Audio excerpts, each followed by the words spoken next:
We are very lucky today to be joined by our current champion, 8-time PGA Tour winner and 4-time major winner and 2-time Waste Management Phoenix Open winner, Brooks Koepka. Brooks, thanks for being here with us. Yeah, thanks for having me. So let's knock this out. Let's get it out of the way. Tell me about Bruce Cupcake. My buddies still jab me about that every once in a while. We get, and then I guess with the mask thing, everything that happened too. So you got the cupcake thing going. I don't know if that's going to start some whole new nickname or what, but it was pretty funny. What was that, 6 years ago now? And it's still funny today. So I get a good kick out of it. So in 2021, huge year. You had some injuries, but looking back on the year, you won the most important tournament on the tour and had some great finishes. Do you look at last year's success, or do you have any other thoughts on the past year? Yeah, I mean, it was successful in the sense that I won. You're always happy anytime you can compete and have a chance to win, and then to cross the line and be able to win. That's always a successful year. I wish the injuries didn't happen, but they did. So I got to live with that and look at it. And I'm healthy now, and I'm excited. So yes, it's a successful year for me.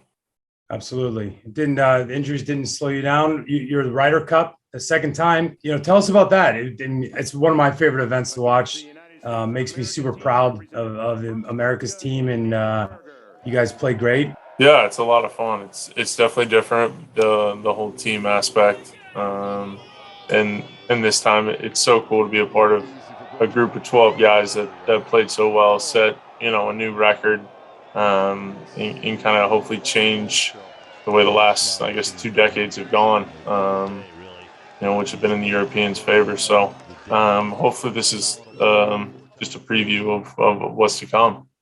Well, congratulations. We super proud of you. You don't strike me as somebody that gets nervous. Everyone you hear interviews talk about the Ryder Cup, the most nervous they've ever been. Were you nervous on the first tee? Yeah, no, that's the most nervous I've ever been. I've said it a few times.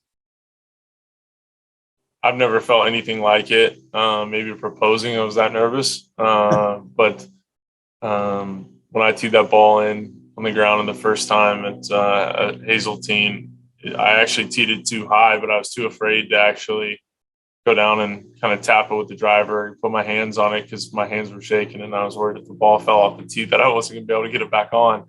And I was like, I don't want to stand here and look like an idiot. So I'll just swing and hit it. And, thankfully it went forward, but that was definitely the most nervous I've ever been. It's pretty common. You hear that, but it's got to be an incredible feeling. What's your best memory from all the, your Ryder Cup memories? What's the number one memory you have so far? I just think the bond you create with those guys, each team is different. I've been on the winning side and the losing side. So, in 16, it was great. 18, yeah, we didn't win, but we still had such a good time. What you create with those guys is kind of forever. And I think those relationships are probably the coolest thing that's ever come out of the Ryder Cup and the bond. It's a good old boys club, I guess, is what I've called it in the past. And it definitely is. That's cool to hear. So the Ryder Cup, Waste Management, Phoenix Open, similar crowd, similar energy. Any thoughts there? Any differences? I love it. I love the atmosphere. I love the rowdiness. I guess it kind of goes with my MO. I guess what I'm known for. So I enjoy it. I think it's so fun to play in front of thousands of people. Especially when you create what goes on at 16. I think it's the coolest hole in golf, and that's I firmly believe it. I mean, that's probably why I play so well. So I'll take it and hopefully get that third win soon. We love hearing that. And you talk about the boys club and camaraderie. You recently faced off against DeChambeau in the match. that was really cool to watch. Massive fan of you both in that event. How can you explain that day? And were you nervous for that day? Yeah, it was a lot of fun. I enjoyed that. It was I don't know how to say it. Especially with the beat down the way it went. Like it's over. He had his chance to beat me. He didn't, and I'll take a lot of satisfaction from that. I'm proud of it, and hopefully, that's how it stays. It's pretty well said. So we're here. Let's talk about the Waste Management Phoenix Open. Last year, incredible last day. You started the day 5 shots back. What was your mindset going into Sunday? Yeah, just go out and go shoot something low. Try to shoot something for them to look at in the back nine.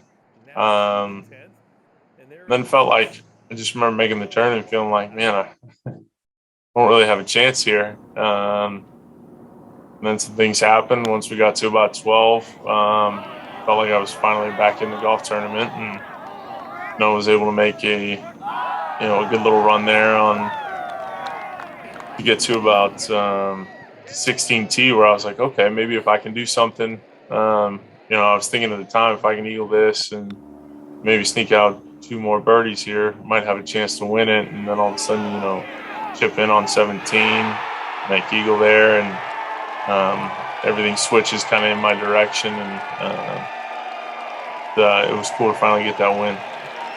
Yeah, it was incredible. You caught fire. So during that, are you watching the leaderboard? Is that, or do you just focus on what you can do?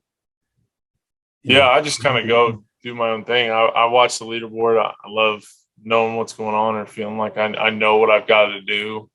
All right, well, in last year's stance, I think I was like, all right, I'm 3 behind at one point. I think on 14 when I looked, and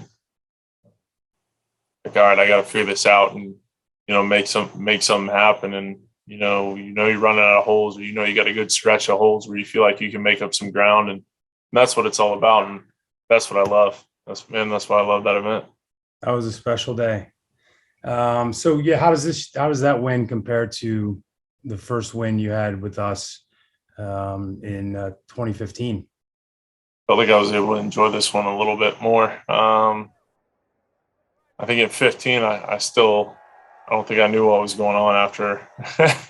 It's your first win on tour, and to have it at such a cool event, I don't think I even knew what was up at that point. I didn't even know the reality I was in. But this time I was able to enjoy it a lot more, and appreciate how often you get the chance to win and win a golf tournament. But realize this is my favorite event, and I mean that's why I won it twice. That's so great to hear. Massive pride. Well, let's talk about the fans. You've already kind of mentioned that you love the 16th hole, but all in all, throughout the whole golf course, do you like the environment that presents itself at our tournament? And what are your thoughts on that kind of environment in golf? Yeah, I mean I love it. I think, like I said, that's why I've had success there. I think the fans create the energy that we feel, and we feed off that and try to give that back in return, and then that only creates a revolving door. Just everybody getting pumped up and excited and as enthusiastic as possible about the game, and that's what you want. You want good fans, and every time I've been out there, it's been nothing but the best. So, hopefully they love me as much as I love them. I'm sure. Yeah, we're bringing it back. It's going to be a big year. We're very excited, and we're excited to have you back. So, people know Brooks Koepka, the golfer. Tell us about the person. What do you like to do when you're not playing golf? Me, I just love being out on the water. I love hanging out with my dog, on the boat, fishing, anything. Just like being outside. Don't like being cooped up in the house too much. But when I do get cooped up, I'm not afraid to watch some trash reality TV. I guess that's kind of my guilty pleasure. But just enjoy being home and enjoying in Florida on the water. Well, we can't wait to have you out here. You're incredibly involved in charity. Our organization is super proud of our charitable give throughout the community. So, tell us about the Brooks Koepka Foundation, and who it impacts and when it was started.